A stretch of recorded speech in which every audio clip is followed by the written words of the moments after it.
de forma simulada en esos territorios.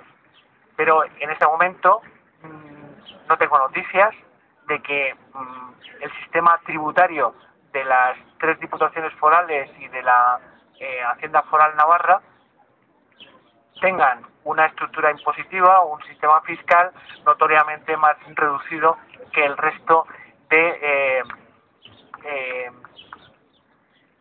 lo que es la administración tributaria del Estado.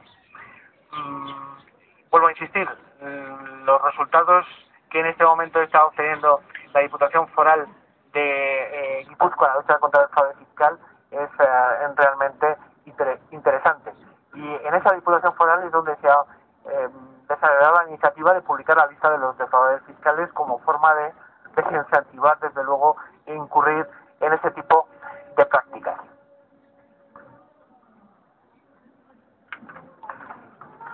De acuerdo con este esquema y con este repaso de cuál es la situación, yo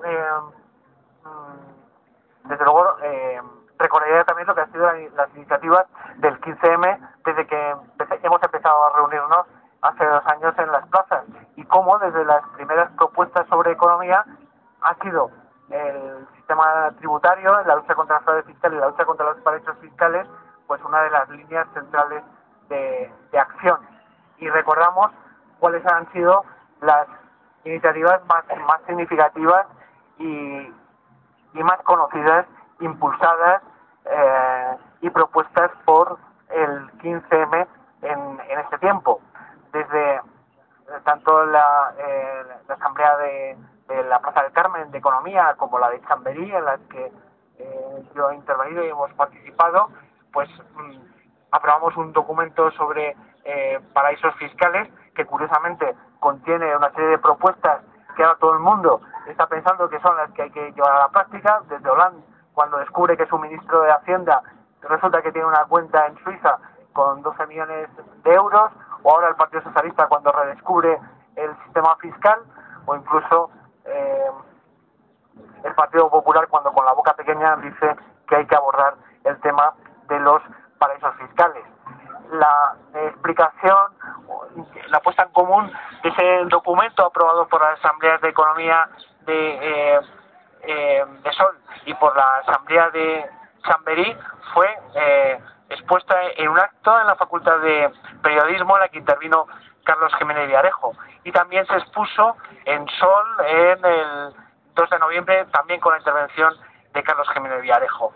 Se han hecho concentraciones ante la Embajada de Suiza reclamando que queremos conocer la identidad de los defraudadores españoles que tienen dinero en ese país.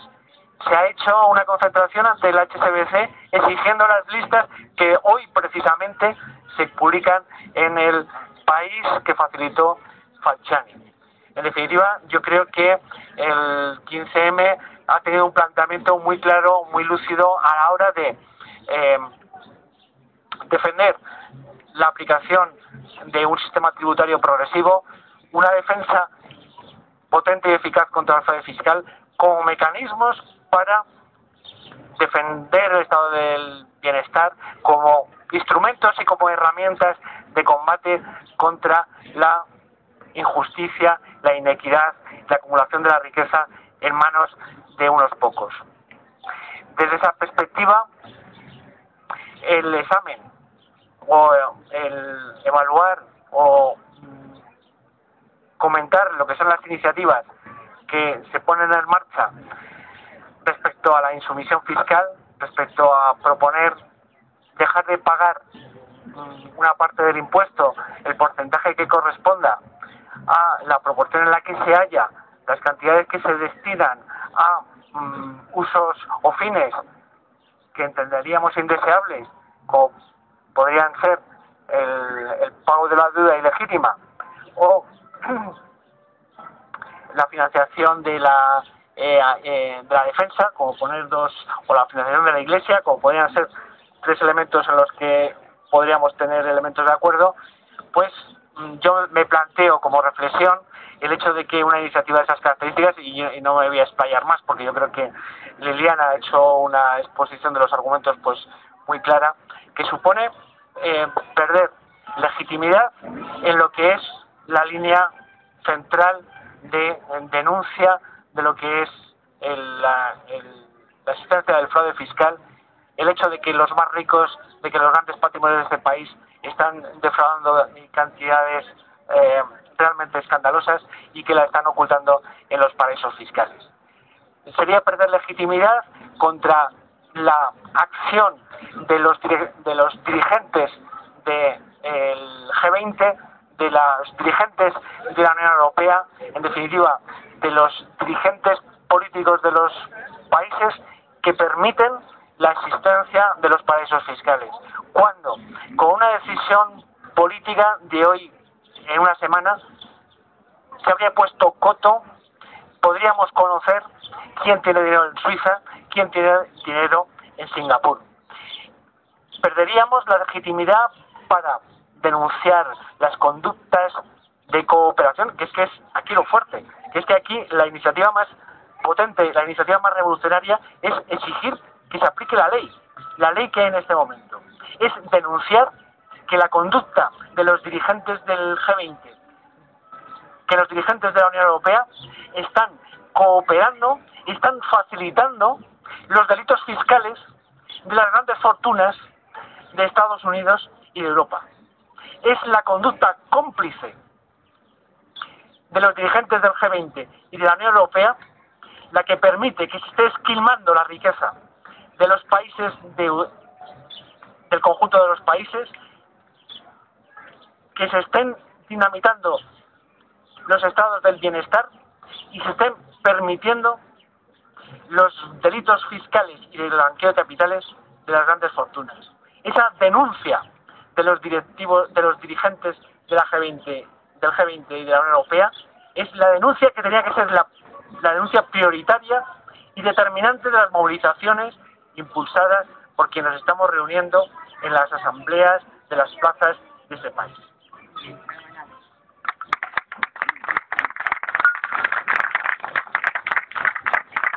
Para dar posibilidad a un turno de palabras, puesto que van a surgir muchas preguntas, no nos hemos extendido en muchos argumentos que tienen que ver con la diferencia entre lo público, lo estatal, lo cooperativo, lo asociativo, lo privado, que son elementos que también están en este debate.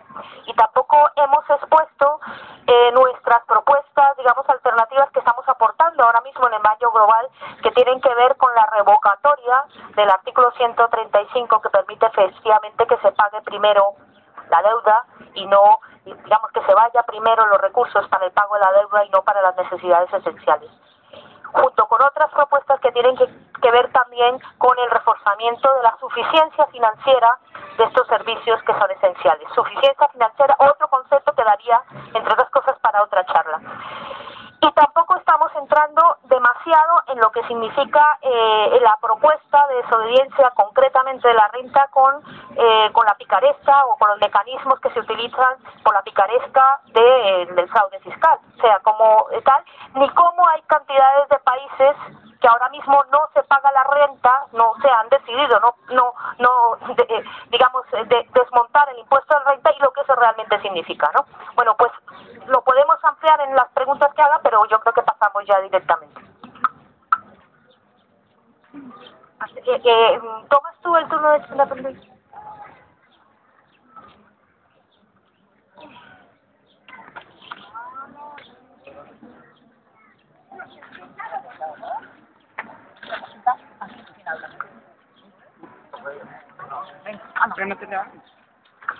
Hola, ha estado estupendo, fenomenal.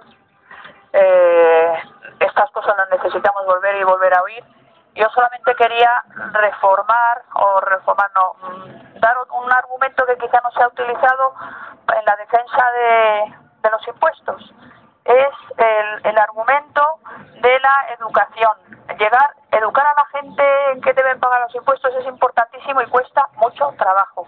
Entonces, lo otro nos iría ir marcha atrás en el tema de lo que hemos conseguido. Yo traigo aquí simplemente unos datos de un informe que ha dado la Fundación BVA, donde resulta que leo cosas que dicen de los españoles que nos ha costado mucho trabajo que la mentalidad se vaya cambiando, y la mentalidad se va cambiando precisamente en las manifestaciones de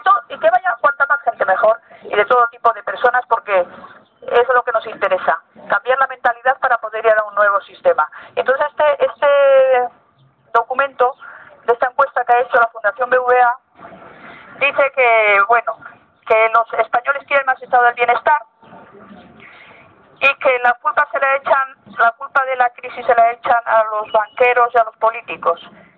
Eso un porcentaje muy grande, y en España mayor que en Europa. Y en concreto, las recetas que dan, cuando se les pregunta, dice partidos y bancas los grandes culpables, el subresponsable y víctima de la recesión, y sobre todo la receta: más gasto, menos recortes. Y no he traído el otro, donde decía, la tengo en la otra hoja, donde más impuestos progresivos y menos impuestos sobre el consumo.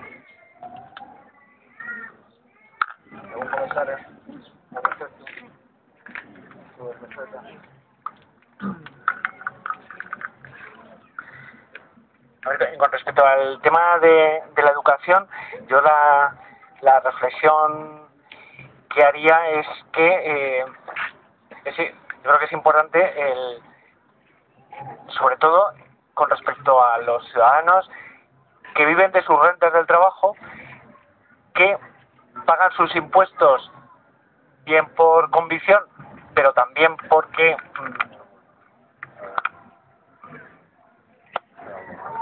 no tienen otro remedio, porque tienen las rentas controladas, de tal forma que yo creo que quien tenga o que sus rentas sean rentas de trabajo controladas, que no tienen posibilidad de defraudar, su posición más inteligente es exigir que quien tiene la posibilidad de defraudar, que son las rentas del capital, que son los empresarios y profesionales, tenga que pagar sus impuestos, de tal forma que lo más razonable, o sería una iniciativa útil, el que existiese una alianza clara, potente, entre quienes pagan sus impuestos porque tienen sus rentas controladas y las instituciones que pueden poner en marcha y que pueden aplicar el sistema tributario. Y con respecto a las rentas del trabajo, por supuesto, tener claro que la aplicación del sistema tributario, el impuesto progresivo sobre la renta y los impuestos progresivos sobre la riqueza son los que pueden permitir esquemas e iniciativas de redistribución de la riqueza que van en favor de la mayor parte de la población. Hay una cosa que sí es importante, y sí que lo quiero decir un poco haciéndome eco de los consensos de nuestro grupo de trabajo. Primero, flaco favor se nos hace fundamentando nuestros argumentos en análisis o estadísticas de una fundación del BBVA. O sea, eso no puede ser el fundamento de nuestros argumentos.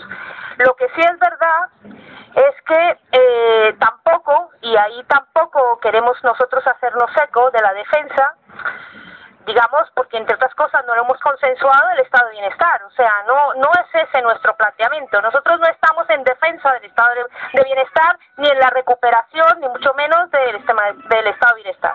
O sea, no hemos llegado a esos consensos. Y me remito al planteamiento inicial.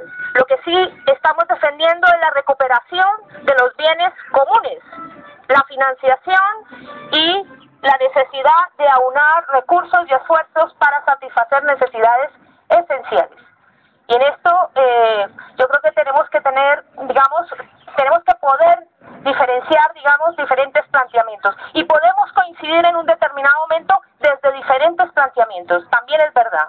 De hecho, ahora mismo estamos coincidiendo con toda la gente que está movilizándose y manifestándose en defensa de la sanidad pública, en un concepto de sanidad pública que ahora mismo, satisface el Estado, ahora mismo, con independencia de que en el futuro pudiésemos plantearnos una sociedad con formas de organización diferente. No nos oponemos a ello. Entonces, porque entre otras cosas, no estamos debatiendo sobre el concepto del Estado ni el modelo del Estado. Ahora, lo que sí insistimos es en esa solidaridad, en ese concepto básico de solidaridad y de necesidad de aunar recursos para satisfacer esas necesidades, y de por qué las prioridades también tienen que ver con el tiempo, por dónde empezamos. Y os repito, en este momento estamos empezando con determinadas propuestas por construir el tejado sin haber construido la casa. Y no es que la propuesta no pudiera articularse en propuestas mayores de desobediencia, no. Es que esa propuesta vista de una manera aislada en este momento y que se empiece y que se le priorice es lo que nosotros, digamos, fundamentalmente cuestionamos.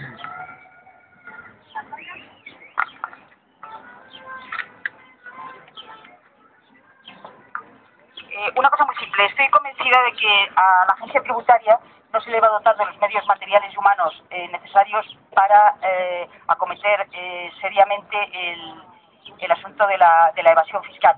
Estoy convencida a la vez, porque lo sé, que hay trabajadores de la agencia tributaria, y me refiero a inspectores y técnicos de Hacienda, combativos y honestos, que desearían hacerlo.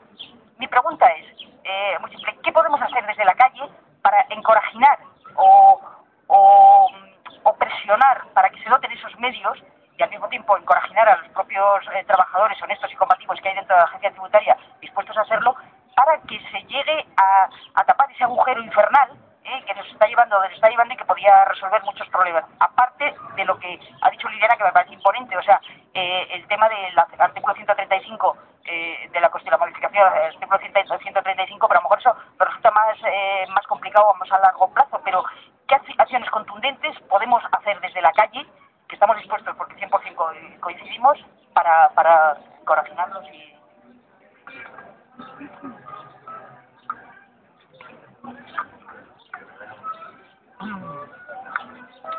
Bueno, vamos a ver, yo creo que hay una... Voy a aprovechar para hacer propaganda de un acto que va a tener lugar en el Círculo de Bellas Artes el día 7 de mayo, que es organizado por ATAC, en la que precisamente va a intervenir, aparte de un miembro de la universidad, el presidente de la Asociación de Inspectores de Hacienda, un expresidente de la Asociación de Inspectores de Hacienda y el presidente de la Asociación el presidente de la Asociación de Técnicos de Hacienda, además de Liliana como representante de ATAC. Yo creo que ahí el diagnóstico que estamos haciendo en este momento es plenamente compartido por los responsables de las asociaciones sindicales y profesionales de los funcionarios que en este momento están trabajando en la agencia tributaria. Están denunciando la ausencia de medios, la ausencia de recursos, y están señalando la prioridad de esta acción de la administración para recabar recursos, para evitar, para obtener los recursos necesarios para el mantenimiento de los bienes públicos, para utilizar el concepto de Liliana, y de los bienes comunes. Y desde esa perspectiva yo creo que en ese foro se va a poder poner de manifiesto de una forma en común la ausencia de medios y de recursos y las insuficiencias en este momento de la progresividad del sistema tributario y de las insuficiencias que hay en la lucha contra el fraude y las posibilidades de ponerlo en marcha. Las conclusiones que puedan resultar de una reunión de esas características, yo creo que van a servir, en la medida en que sean recogidos por los medios de comunicación, como una forma de influir en los responsables políticos. Y por supuesto yo creo que en las movilizaciones que se puedan plantear de aquí en lo sucesivo, en las reuniones que tengamos en los actos del mes de mayo, será un buen momento de denunciar la situación, denunciar la falta de recursos, denunciar la falta de voluntad política para recaudar los recursos fiscales necesarios. Y yo quiero recordar aquí también a un compañero a quien se le menciona mucho y que incluso se le tiene referenciado en páginas de desobediencia fiscal, que es el compañero de ATAC también, porque es uno de los miembros de ATAC, de Arcadi Oliveres. Da la casualidad de que Arcadi Oliveres es miembro de ATAC también y ha estado denunciando desde hace muchos años el fraude fiscal, los paraísos fiscales, y sin embargo parece que fuera uno de los argumentos para esta desobediencia fiscal. pero lo cierto es que esa acción de denuncia sistemática de del fraude fiscal, de los paraísos fiscales y de todo tipo de organizaciones criminales para este tema, pues se ha venido denunciando por muchas de las personas que incluso en determinados momentos han participado con acciones muy concretas en estas denuncias.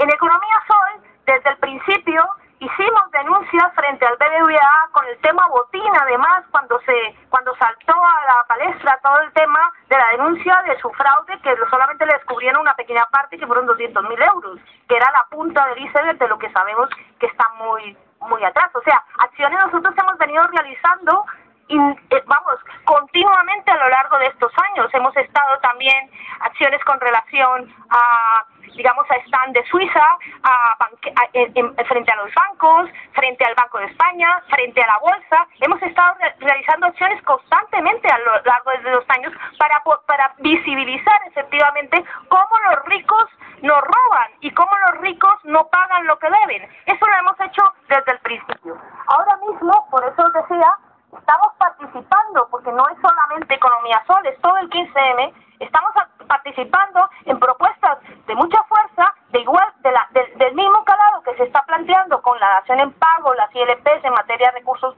de servicios públicos, etcétera, etcétera. Estamos participando en la elaboración colectiva de propuestas que tienen que ver justamente con la revocación del 135 y sobre todo con el tema de la suficiencia financiera que tendría que estar ahora mismo recogida en una constitución que fuese realmente democrática y si nos hubieran consultado. Ahí es donde debería estar eso, por ahí es por donde tendríamos que haber empezado. Ahora, ¿qué pasa? Estamos en ello, que no lo podemos hacer nosotros solos, desde luego, de Economía Sol. No, constantemente se nos reprocha que nosotros vamos por ahí como loquitos haciendo acciones. No, es que queremos que sumarnos a las acciones que se están planteando y en eso estamos. Esas son nuestras alternativas, ese tipo de acciones que realmente visibilicen y que movilicen a la mayor parte de la gente. Ahora, ¿qué pasa? Que tenemos que plantearlas en unos términos que sean conocidos y que sean fácilmente, asumidos por gente y que no sean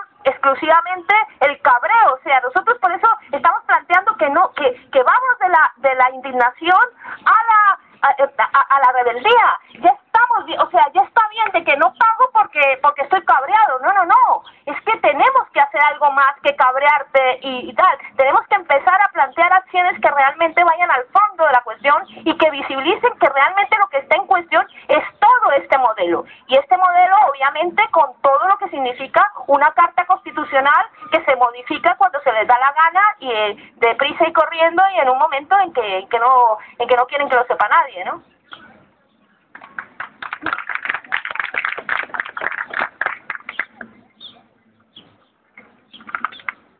Yo quería preguntar en concreto, llegado un poco tarde, no sé si lo habéis tratado, por el acto de la insumisión fiscal en la declaración de la renta. ¿Cómo realizarlo? ¿Qué implica? ¿Cómo se hace eso? Porque me vi un vídeo, pero aquello no, tampoco es difícil. Entonces, ese ha sido el objeto del auto durante hora y media que llevamos aquí.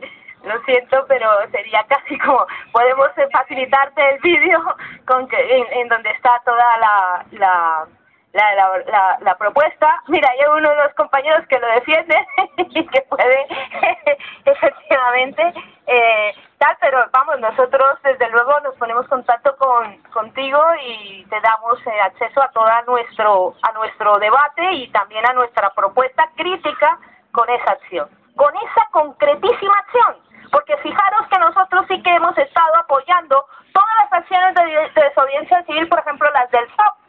¿Sabes cuándo se da? Pues nosotros apoyamos eso. Las acciones de desobediencia de los mineros también las apoyamos. Hemos estado apoyando casi todas las acciones de desobediencia que se han planteado en los últimos años, por supuesto. Nosotros estamos también por la desobediencia, también estamos por eso. Pero esta en concreto, para nosotros está muy mal planteada.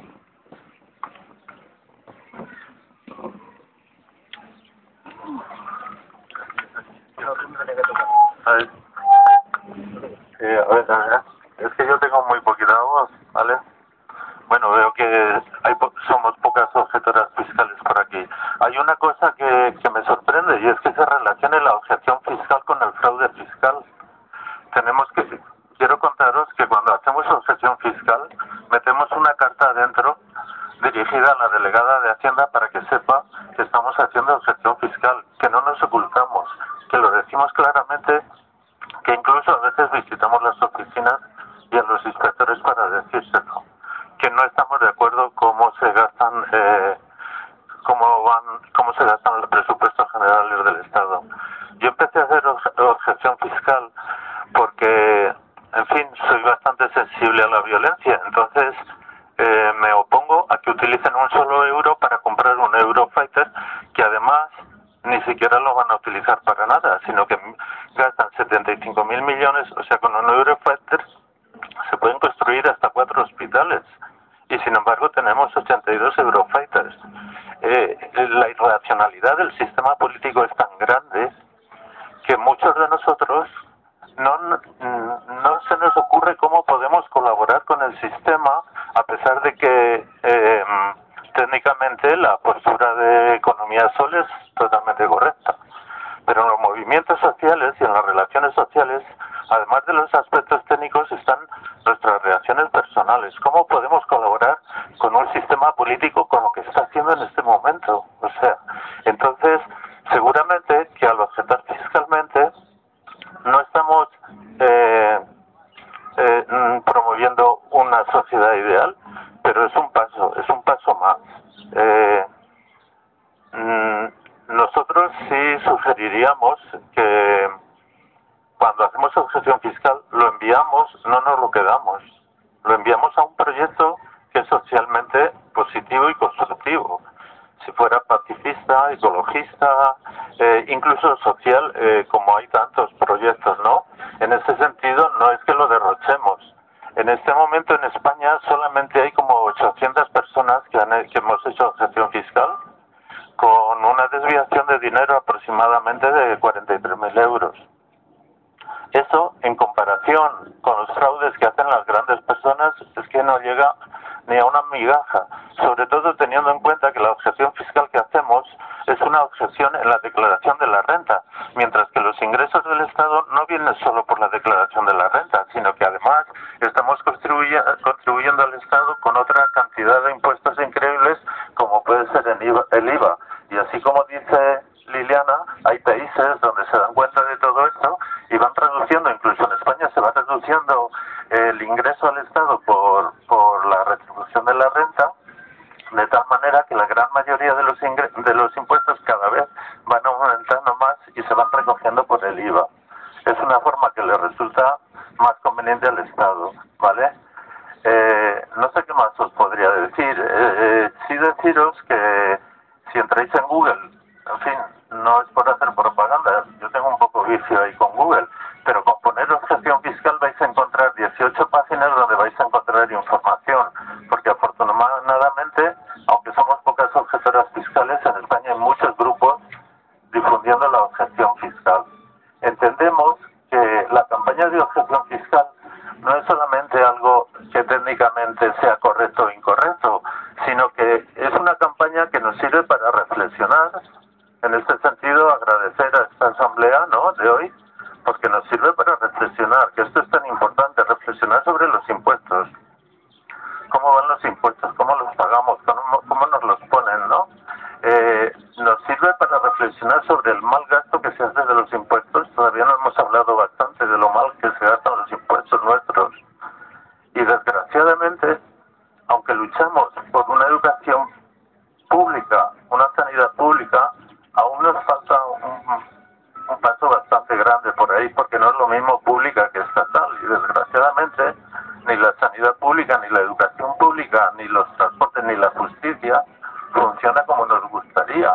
Por eso hay personas que, además de objetar a los gastos militares, objetan a otros temas y otros impuestos de acuerdo con su conciencia. Yo sí que quisiera hacer un pequeño énfasis nada más, y es que lo más importante para nuestra campaña de objeción fiscal no es desviar una gran cantidad de dinero. Lo más importante es conseguir una gran participación de la gente. No hay una cantidad fija que hay que desgravar para la objeción fiscal. Si consiguiéramos 30.000 personas que desvían 5 euros en su declaración de la renta y meten dentro una carta diciendo que no están de acuerdo con el uso de los impuestos y el abuso, con eso no hundiríamos el Estado, pero sí les llegaría al corazón, porque sabemos que a los políticos les llega al corazón cuando se les envía cartas de ese tipo. Y no sé qué nada más.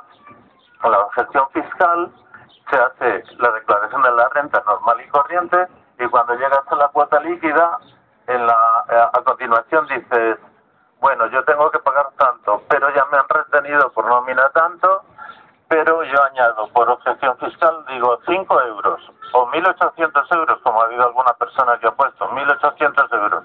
No sé qué salario tendría esta persona, pero el otro día nos encontramos con una señora que había desviado para objeción fiscal 1.800 euros. Pero yo me conformo con que las personas que estemos aquí pongamos una carta dentro de la declaración de la renta diciendo no estoy de acuerdo con la utilización de los impuestos y por tanto siendo 5 euros o 0 euros incluso, pero poner la carta, ¿vale? En ese sentido, habréis escuchado por ahí que recomendamos que no se confirme ninguna declaración por internet, sino que toda la información que consigamos la pasemos mano a mano con bolígrafo a un impreso oficial, y ahí podemos añadir nuestro pequeño comentario o nuestra voluntad, nada más. No sé si...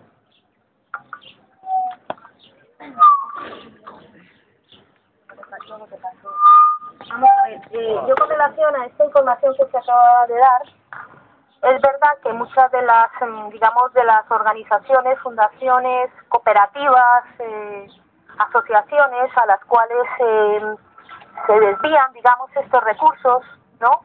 Se dirigen estos recursos, pueden tener ánimo de no lucro, ¿no? Y puede ser incluso organizaciones, amigas, personas que las componen muy cercanas al 15M. Pero nosotros consideramos, y ahí entonces sí toca diferenciar entre lo que es público, lo que es colectivo, lo que es asociativo, lo que es grupal.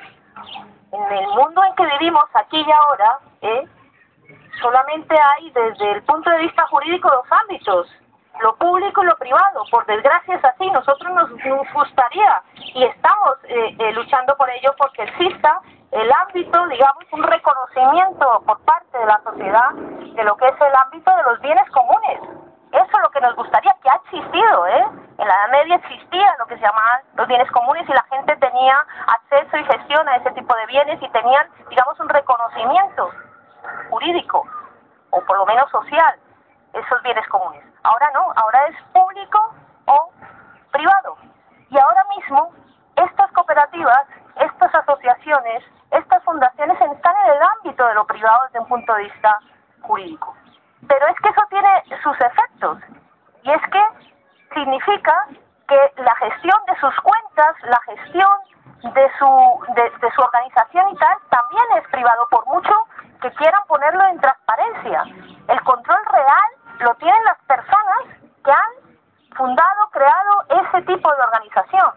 Y lo que sí hemos visto cuando hemos navegado en esas organizaciones a las cuales se dirigen esos dineros, es que no se sabe en esos proyectos cuál es el número de personas involucradas, cuáles son sus objetivos finales, cuáles son las necesidades materiales, cuál es la duración de sus proyectos, cuál es la cantidad recaudada, digamos, expeditivamente, exhaustivamente en cada proceso. Se nos da y se ha dado finalmente como gran información una especie de recuento final que, vamos, que no se lo consentiríamos a ninguna entidad pública que nos diera una especie de balance de cuentas diciéndonos han participado tantos y estos son los resultados.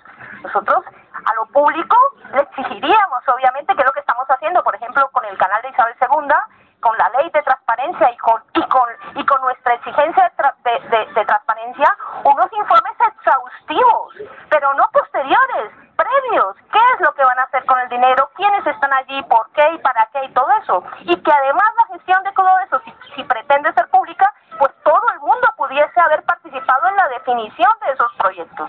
Si efectivamente son 15 mallistas o si son asamblearios o todo lo demás. No. Son proyectos a los cuales se nos adhiere.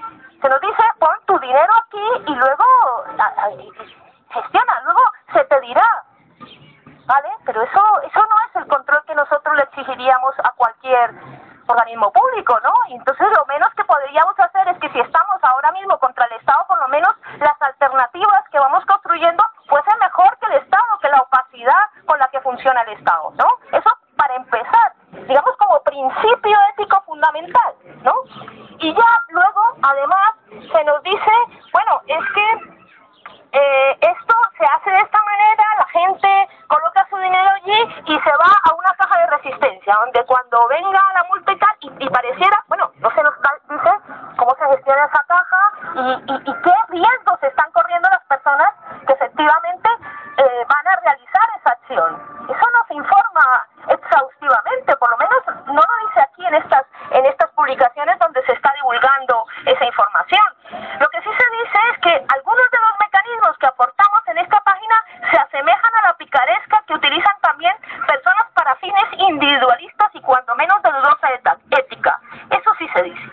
Ahora, que esa distracción de los dineros se puede hacer sin ningún coste para la persona y sin ningún riesgo para la persona, eso no se está informando con exhaustividad, Que hay una sentencia por ahí de no sé cuándo en donde un juez dijo que al trasladar eso a una entidad, pues entonces ya podíamos deducir que no iba a haber responsabilidad ni civil, ni administrativa, ni penal, ni ningún tipo. Sí hay una sentencia, pero eso no hace jurisprudencia, y eso no es ley. Eso hasta ahora mismo no significa que esas personas no puedan hacer lo que ahora os paso al compañero para que diga cómo es que se persiguen ese tipo de cosas. Y entonces, claro, a mí me parece que se está induciendo el engaño porque no se le está informando a la gente con exhaustividad, ni sobre los proyectos ni sobre las consecuencias. Ahora, si se hace con toda transparencia y se dice qué organizaciones son las que participan, cuándo y cómo dejaron de recibir subvenciones del Estado, porque muchas de ellas han recibido subvenciones del Estado, cuándo y cómo se están financiando, cuáles son sus recursos y por qué se les va a apoyar desde las asociaciones, asambleas y tal, y sobre todo desde las asambleas del 15M, utilizando los recursos del 15M. Si eso se hace con absoluta transparencia, pues entonces tendríamos todos los argumentos para decir, bueno, que cada uno escoja. Pero eso no es lo que está ocurriendo. Entonces yo os paso al compañero que nos diga qué pasa con esas personas que trasladan distancias o digamos, cambian de lugar sus dineros, y qué consecuencias tiene esto.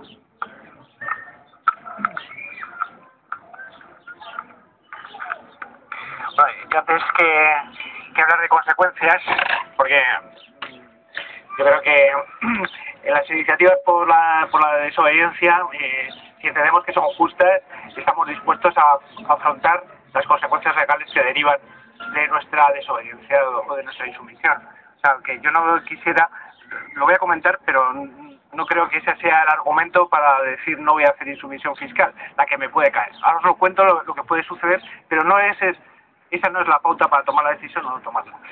Yo haría la reflexión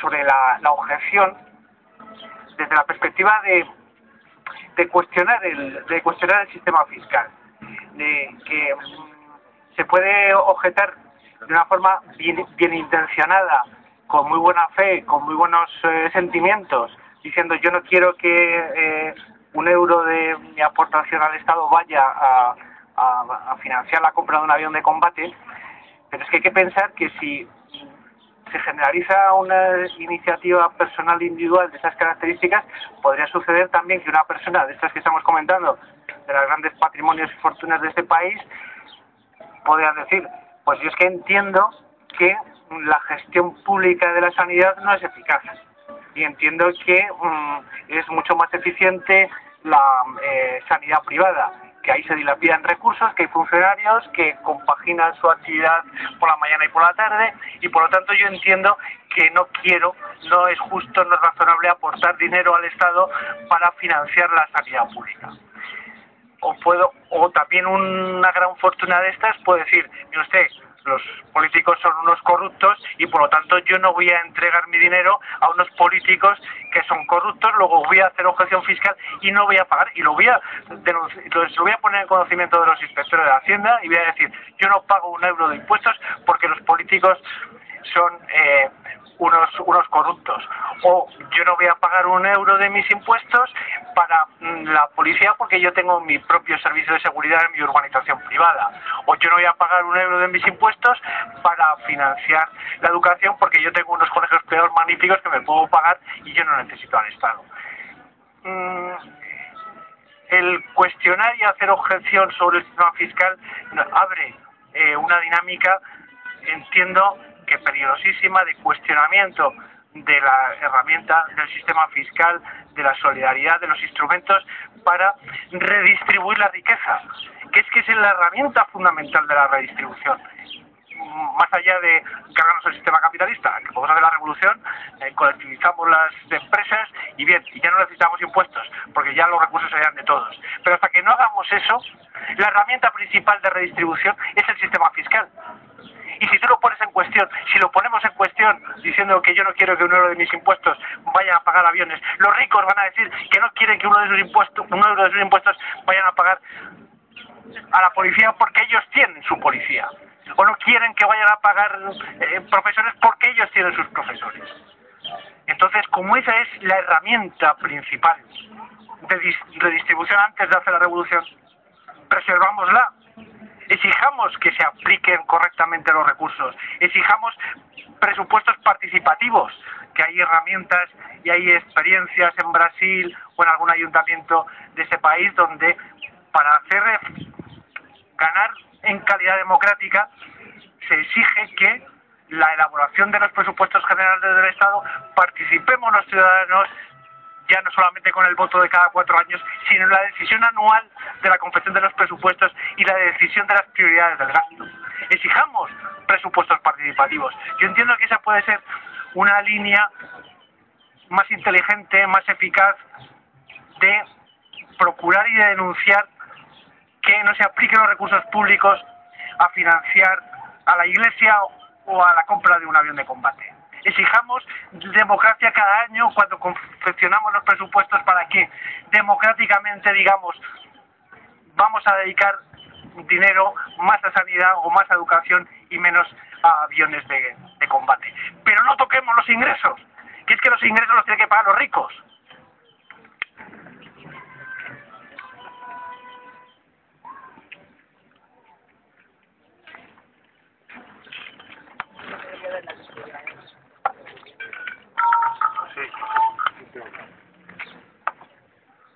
Sí, así se me oye, ¿verdad? ¿Lo creas tú? Vale. Mira, yo quería hacer una reflexión personal a propósito de la intervención del compañero, ¿no? Yo no puedo ser objetor fiscal. Soy un funcionario que tiene retenida toda su carga impositiva de IRPF. Y no dejo de tener la sensación de que un objetor fiscal es insolidario conmigo.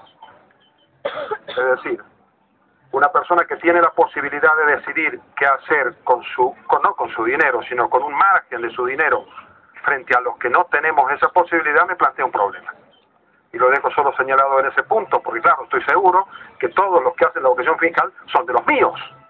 Con lo cual mi problema es qué nos pasa a nosotros para establecer una línea de divisoria dentro de nosotros en torno a este eje. Segunda reflexión. Me parece innecesario que para mandar una carta a la agencia tributaria haga falta acompañarla de un euro de objeción fiscal. La carta se puede mandar igual y el efecto será tan bueno o tan insuficiente, vaya acompañado o no de ese euro. Por lo tanto, no entiendo la importancia de la cuestión. El tercer elemento es que tampoco entiendo que encuestarnos, es decir, saber que somos 30, 40 o 50.000 los que hacemos algo, justifique elegir esa vía para encuestarnos, en vez de elegir otras que tienen muchísimas menos consecuencias. Esas son tres reflexiones que me surgen al calor de lo que he interpretado ha sido algunos de los elementos que tú has introducido en tu exposición. Pero voy a decir el tema más gordo desde mi punto de vista. Yo estoy en desacuerdo con la objeción fiscal porque comparto el punto de vista que los compañeros de Economía Sola, a través de la portavocía de Liliana, expuso al principio.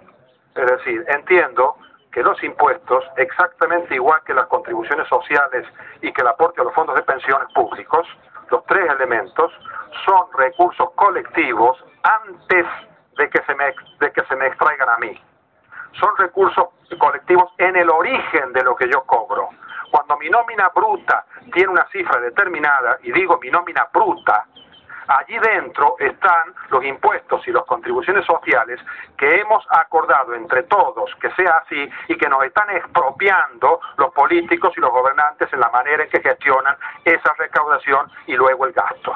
Yo tengo que recuperarme de esa expropiación que me hacen los políticos, pero no del principio previo de que hemos convenido entre todos dedicar parte de nuestros recursos a asuntos colectivos, le llamemos comunes, públicos, sociales o como queramos. Porque el modelo alternativo existe, que cada palo aguante su vela.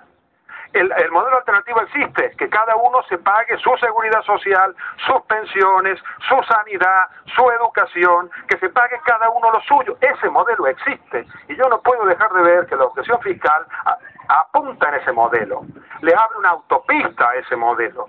Yo no quiero coincidir en absoluto con un evasor fiscal. No quiero coincidir ni de casualidad con un evasor fiscal. Que mi discurso no exija ser explicado ni aclarado en relación con un evasor fiscal. Porque ya perdí la guerra. Es pegarse un tiro en el pie. Es pegarse un tiro en el pie. Creer que por la vía del gasto nos enfrentamos al sistema. En definitiva, y termino con esto, estamos oponiendo a los recortes del régimen nuestros propios recortes individuales. Yo tengo mis recortes preferidos. No admito esa consigna. No la admito entenderme desde el punto de vista político. No la admito porque, es decir, estamos discutiendo de recortes, tú los tuyos y yo los míos, y la intervención del compañero en ese sentido ha sido muy clara. Como nos pongamos a discutir cada uno qué recortes estimamos oportunos, hemos destrozado la convivencia. Hemos destrozado toda posibilidad de vivir en sociedad. Y ese núcleo de objetores no son el modelo alternativo de sociedad para que cuando seamos millones, los que hagamos eso, hayamos encontrado la salida de la situación. Porque la salida de la situación está en los ingresos. Yo estoy en ATAC. Defiendo hace 12 años el impuesto a las transacciones financieras. ¿Qué quiere decir? Poner el impuesto a los especuladores. Perdonarme, pero si yo me sumo al principio de la objeción fiscal, se me cae todo el discurso que defiende un impuesto a la especulación financiera.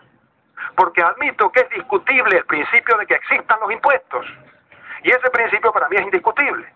Y ahí es donde veo la principal debilidad del planteamiento de una objeción fiscal hoy en los términos en que está planteada. Debilita profundamente el discurso de la defensa de los impuestos, aunque a continuación discutamos todo. ¿Qué se recauda? ¿Cómo se recauda? ¿Quiénes lo recaudan? ¿Qué revisión de cuentas se hace? ¿Cómo se decide el gasto? Todo lo demás está en discusión. Pero mi impresión es que con la objeción fiscal estamos poniendo en duda la piedra angular de nuestros recursos colectivos puestos a disposición de la necesidad de todos. Así es como percibo el problema y por eso la sesión de hoy me ha sido tremendamente importante. A mí que tengo muy claro que tiene que haber impuestos, sin embargo también tengo muy claro que la emergencia social en la que vivimos da derecho a todos a intentar buscar salidas. Y desde esa situación respeto la posición de la objeción fiscal, como respeto a la banca ética, a otra serie de salidas que las entiendo de emergencia, pero que no quieran ir más allá de ser una respuesta de emergencia y quieran ser una propuesta alternativa de cómo organizarnos entre todos. Ese para mí es el gran dilema que no resuelve la propuesta de objeción fiscal, ¿no?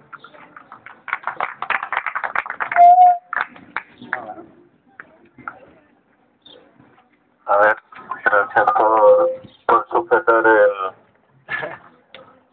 Bueno, técnicamente, a ver, hace como... Técnicamente todas esas teorías son súper correctas. Sin embargo, pues hay personas que se nos revuelve interiormente el ánimo y nos parece que nos sentimos prácticamente obligados por nuestra conciencia a hacer objeción fiscal. Entonces, no hay mucho que discutir, simplemente cada persona utiliza su herramienta reivindicativa a la manera como mejor lo entiende, como mejor lo ve, ¿no? No hay mucho más que hablar sobre ese tema. Yo, si acaso, comentar algo de lo que ha dicho Liliana. ¿A dónde enviamos el dinero las objetoras fiscales? Pues ella es que tiene ahí una revista, yo no sé si se llama Revelados, ¿cómo se llama? Liberados, Revelados creo que se llama. Bueno, afortunadamente en España las objetoras fiscales no nos regimos por la revista sea revelado solamente. Creo que hay 48 personas en España que han hecho la objeción fiscal por revelados, pero hay muchas más. Hay grupos en Málaga, en Badajoz, en Cataluña, en Euskadi, en Galicia, en Madrid hay varios grupos y hay grupos estatales. Entonces, nosotros no indicamos dónde hay que ingresar el dinero de la objeción fiscal. Nosotros decimos que sugerimos que la gente lo ingrese en un grupo de su confianza, a ser posible donde esté participando, donde esté funcionando, donde conozca cómo funciona, cómo se utiliza el dinero. Eso es lo que sugerimos. Lo que pasa es que hay personas que no están funcionando dentro de ningún grupo y se da una serie de listas como orientativas para que vean cómo lo hace otra gente, pero que lo pueden ingresar donde quieran. Y sí es importante no solo que el grupo tenga transparencia, sino participar en el grupo donde lo ingresan, ¿vale? Luego existe otra cosa y es la caja de resistencia. Pues bueno, cuando hay personas que hacen objeción fiscal, algunas personas les llaman la atención y tienen algunas dificultades y algunos gastos económicos. Entonces, por eso se sugiere una caja de resistencia. Posiblemente eso de revelados creo que va relacionado con la Oficina de Desobediencia Económica o algo así. Pero cada uno de los grupos, pues, sugerimos que las personas que hagan objeción fiscal se coordinen, se organicen, estén en contacto. Y entonces esas personas, pues, se sugiere que quien quiera aportar voluntariamente algo a la caja de resistencia lo puede hacer. Y luego, pues, grupalmente y colectivamente se decide cómo utilizarlo, cuándo utilizarlo. Y eso es lo que hay. Vamos, no sé. Sí que, pues, quien quiera, supongo que os vais a animar a hacer objeción fiscal, pues os animamos a que os relacionéis con algún grupo para que digáis cuál es la caja de resistencia a la que os queréis acoger en caso de que tengáis alguna dificultad económica. No sé, yo creo que no hay más que comentar de lo que se estaba diciendo.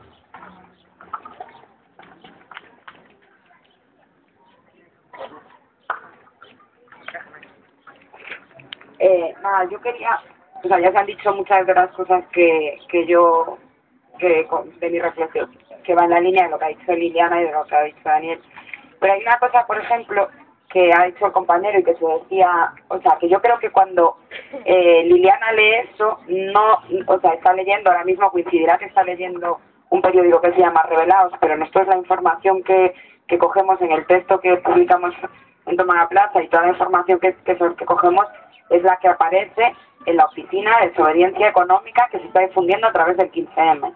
O sea, no es que Liliana haya cogido la primera revista que haya encontrado sobre objeción fiscal, o sea, es el manual, o sea, lo que han leído antes es literal, viene literal en el manual que dice la Oficina de Desobediencia Económica que se está difundiendo a través de las asambleas del 15M, que es en lo que nosotros estamos analizando como propuesta. Es más, la propuesta también dice que es una forma de hacer efectivo el no pago de la deuda, el no pago de los gastos militares, tal, que era lo que decía antes el compañero, y es lo que nosotros en su momento rebatimos por lo que ya se explicó ahí.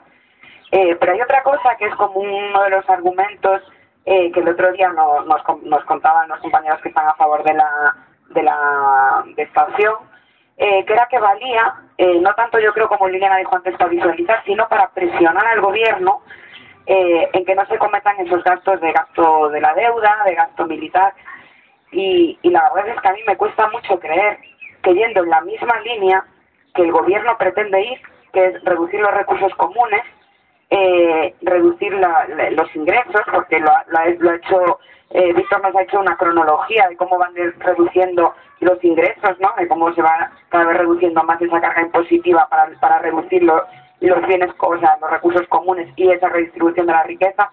A mí me cuesta creer que yendo en la misma línea que ellos, reduciendo los recursos comunes, les vayamos a presionar a que cambien la forma de utilizar esos recursos comunes. Es como empujar su pelota y luego, no sé, me parece muy raro. Creo que la línea va precisamente por lo contrario, porque consigamos herramientas para decir, no estamos de acuerdo con el pago de la deuda de los bancos, queremos que los presupuestos sean participativos, o sea, yendo al contrario de los usos que ellos dan, no en la misma línea que lo mismo, porque, o sea, sería ir en la línea de su perspectiva de reducción de recursos y de su perspectiva individualista capitalista, que es un poco el tema que a mí, por ejemplo, dice, si hubiera transparencia en estos proyectos, es que a mí, yo creo que ni aun hubiendo transparencia, esa es la vía, porque es la misma vía, todo lo que decía Víctor, es la vía que genera precisamente el sistema. Cada uno, lo mío para mi saco, o sea, cada uno, los recursos para ti, yo decido dónde los pongo. Entonces, ¿dónde queda esa gestión común de solidaridad y de recursos colectivos? Y entonces, nada, decir que los proyectos que se nombran ahí y los que nombran la Oficina de Desobediencia, también para mí confunden, porque si alguien ha visto el manual, los proyectos que se proponen financiar, también se confunden, o sea, nosotros se nos dice que confundimos lo estatal con lo público, cuando Liliana ya explicó que no estamos diciendo que estos recursos comunes sean este modelo de Estado, sino que en el que diseñemos entre todos.